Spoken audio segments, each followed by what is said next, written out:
比较大。哦，再一次转身踢。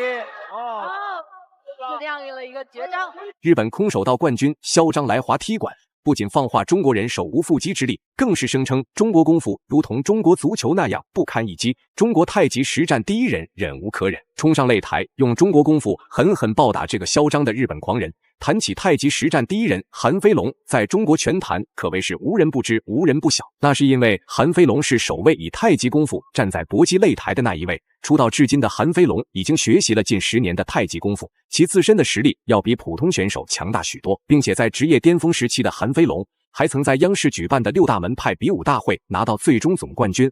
而来到搏击擂台上的韩飞龙曾战胜过波兰2米巨人和数位百胜泰拳王，这也说明韩飞龙本人为中国拳坛立下了汗马功劳。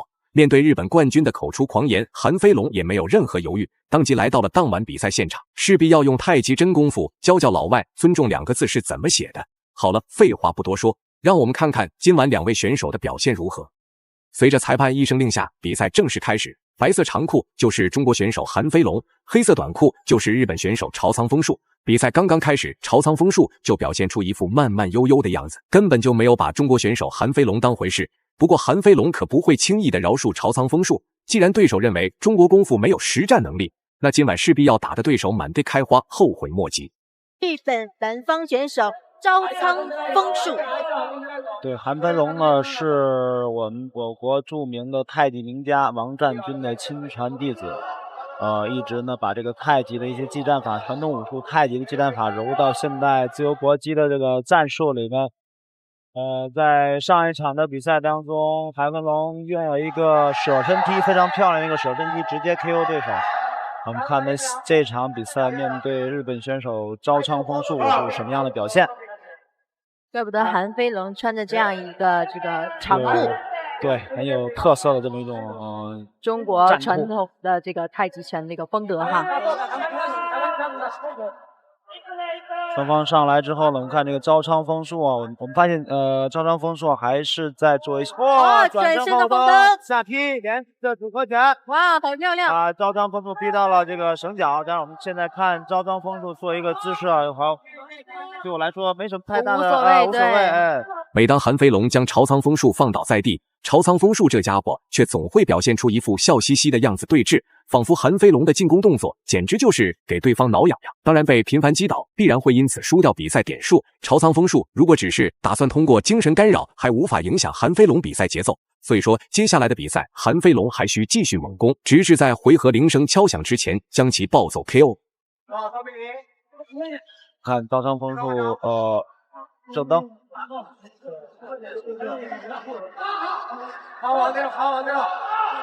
今天这个朝仓丰树，我看他的手拿的呀很低，正蹬，然后正蹬刚好赶上这个韩飞龙往前冲的这么一个态势，就是加上你单个支撑腿不稳，然后于是起正蹬的时候被韩飞龙给冲倒了。是的，而且今天韩飞龙呢也是充当着我们蜀汉五虎大将当中的赵云的角色。所谓子龙单骑退追兵，为蜀汉立下汗马功劳。好，拨开正蹬，反击后手直拳，近身之后一个贴身的一个抱摔。是的，还是打出了这个赵子龙的气势。对，刚刚在倒地的时候可能碰到了这个朝仓丰树的这个裆部，所以才跟裁判示意啊。好，金牌，下劈，下劈。请问董老师，下劈这个动作是来源于哪一种跆拳道，一开始是跆拳道里的技法，下劈只是因为在自由搏击这个比赛当中，下劈这个力道比较大，势大力沉，而且这个比赛来到第2回合，韩飞龙的进攻频率也开始逐步增强，全然不想让朝仓丰树安然无恙走下擂台。但是不得不承认，这家伙的抗击打能力异于常人。无论韩飞龙如何将其击倒读秒，朝仓丰树都会立刻起身站在韩飞龙的面前。对此，韩飞龙也没有任何懊恼，反而继续施展太极功夫对其进行精准击打。既然无法 KO 对手，那也要在比分上处于绝对领先。摔的一个动作，但是这个摔法是不得分的，不计入这个裁判评判的一个因素。来一个，再来一个。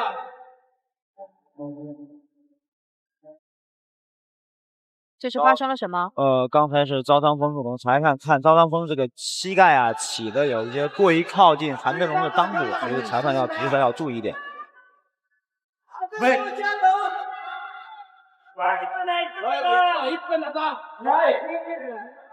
裁判提示不要继续战斗，继续比赛。又是一个接腿摔。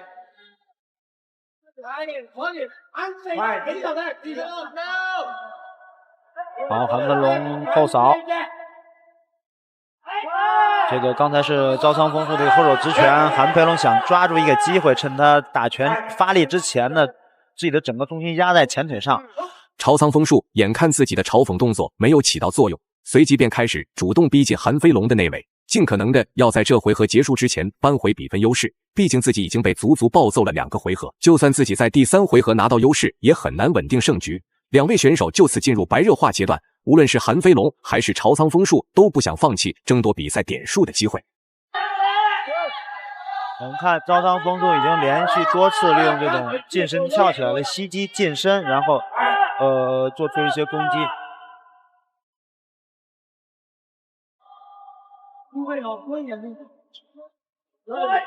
我们看韩飞龙的这个身上肌肉的线条哈，包括肩部的三角肌，然后肱二头肌、肱三头肌都非常明显清晰。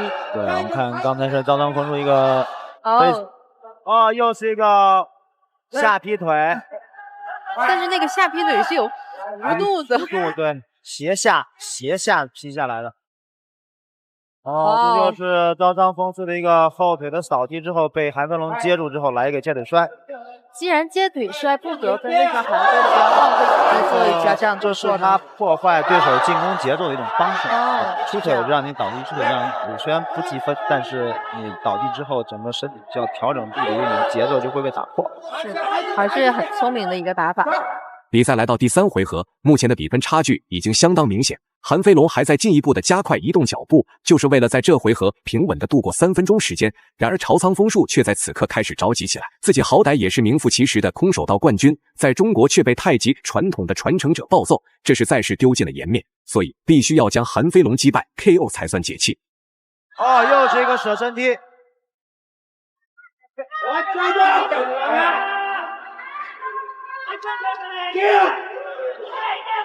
刚刚洪荒选手那个是超人拳吗？这个日本选手一个飞起来的一个飞膝啊，非常危险。但是韩飞龙一个侧身的闪避啊，但是也还是很危险，刮着下巴过去了。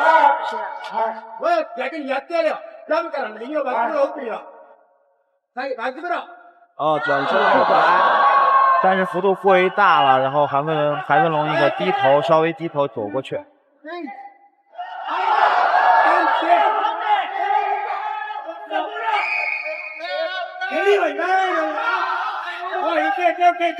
最后10秒。再次舍身踢，再次亮了一个绝招，但是没有成功。好，比赛结束了。整个3局比赛看起来了，韩飞龙的最后公布比赛结果，韩飞龙实至名归，赢下了比赛最终胜利。大家认为韩飞龙本场比赛表现如何呢？欢迎在评论区留言讨论，我们下期再见。